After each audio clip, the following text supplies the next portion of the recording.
আসসালামু আলাইকুম। এই যে আমার সামনে যে আপনারা দেখতে পাচ্ছেন, এই যে রাস্তার একটা দুর্ভোগ অবস্থা। আমি কিন্তু হঠাৎ করে আজকে ইসলামপুর হয়ে আসতেছিলাম যে আমি একটা ইটে বাড়ায় যাব, বাট কিছু ইট কেনার জন্য আসছিলাম। তো যাওয়ার পথে গিয়ে দেখি যে এই যে রাস্তাটার যে অবস্থা, জরাজীর্ণ ভাঙা অবস্থা। ওই পাশে হলো ইসলামপুর, এই পাশে হলো মেলান্দ। তো ইসলামপুরে ওইদিকে যতটুকু আসছি আমি মোটামুটি ভালো পাকা করা।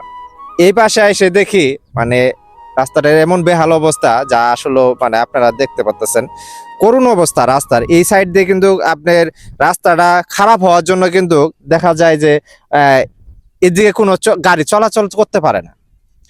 সাধারণ যে অটো রিক্সা, তারপর ভ্যান যারা আছে তারা কিন্তু এদিকে দিয়ে আসে না।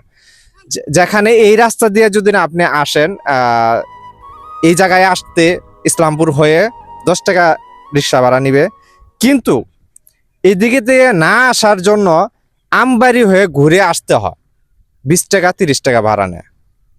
তো আমি মেলান্দর পৌরসভা বা মেলান্দর যে প্রশাসনের কর্তৃক দৃষ্টি আকর্ষণ করছি, আপনাদের এই মেলান্দর যে এইটুক রাস্তাটা এলজিডি কর্তৃপক্ষের কাছে বিনীত অনুরোধ করছি, যাতে এই রাস্তাটির দ্রুত একটা সংস্কারের ব্যবস্থা হয়।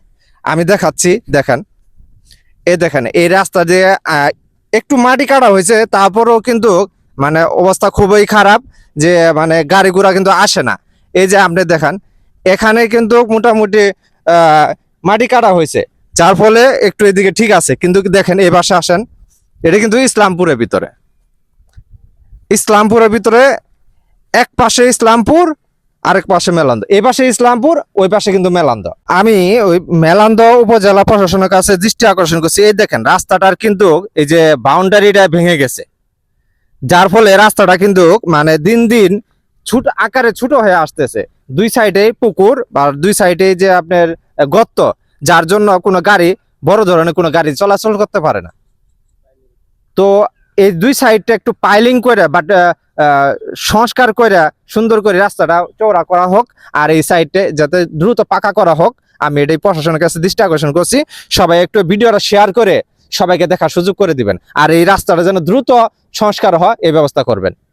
তো আমি ইসলামপুরের কাছেও, ইসলামপুর যে এলজিডি বা সরকারের প্রশাসন যারা আছেন তাদের কাছেও দৃষ্টি আকর্ষণ করছি যে এই জায়গাটা যেন মাটি ভরাট করে সুন্দর করে একটা পরিস্থিতি তৈরি করা হয়, যেন যাতায়াত যেতে কোনো সমস্যা না হয়।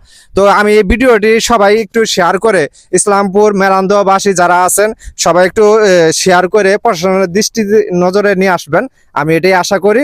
আর এই রাস্তাটা যেন দ্রুত সংস্কার হয়, এই ভিডিওটি দ্রুত শেয়ার করে সবাইকে দেখার সুযোগ করে দেন।